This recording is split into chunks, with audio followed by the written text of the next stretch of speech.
My name is Carol Salter. I have been a notary for 24 years, and throughout the course of my time have notarized a lot of documents in a healthcare facility. It's the greatest privilege of my life to be able to notarize for people in a healthcare facility and for people who are marginalized, and to be able to take care of them and protect them in that space has been one of the greatest privileges of my life.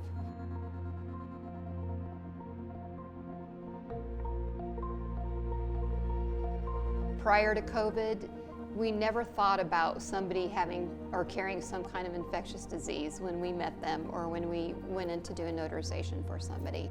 That just didn't even cross our minds.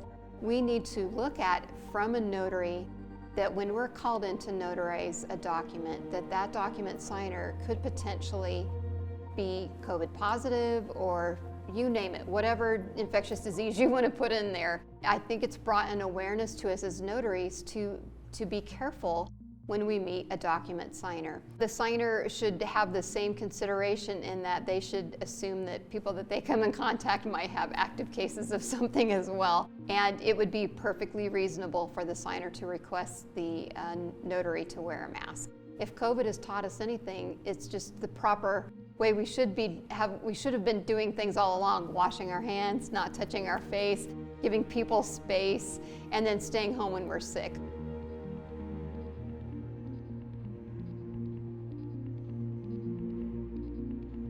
I think we will still see current policies in place in your healthcare facilities, rehab hospitals, and long-term care. Just when it felt safe to maybe drop the mask mandate in non-patient care areas, the numbers have started to tick up again, and most facilities, when you walk in, all the doors are controlled access, so you can only go into certain doors.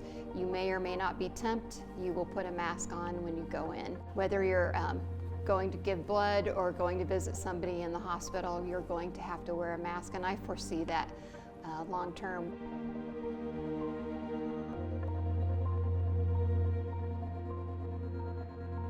So people struggling with long COVID do have signs and symptoms of attention and memory and cognitive issues. As a notary, if I know that I'm dealing with someone with long COVID, I'm going to spend a lot of time with that document signer and just assessing where they are. If they can carry on day-to-day conversations and they're speaking about relevant things, it may be with long COVID, it will take them longer to answer a question. They may have to think about something. As always, look for coercion. With the elderly and with frail and sick people, a lot of fraud is perpetrated by loved ones and family members. So be aware of it, be prepared to be patient, take your time with that person and ask a lot of questions.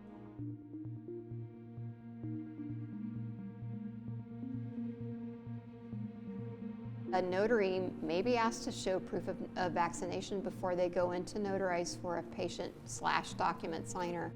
It doesn't matter what side of the political spectrum you're on or whether you believe in vaccinations or not. I've had friends who have parents in long-term care facilities who were anti-vax, who decided to get vaccinated because they wanted to see their parents still and wanted to make sure they maintain that contact. So that's certainly a personal decision up to each notary whether or not they choose to be vaccinated, but it may impact whether or not you are called into a healthcare facility. And if you do get that call, just make sure you understand what that facility's requirements are before you accept that assignment.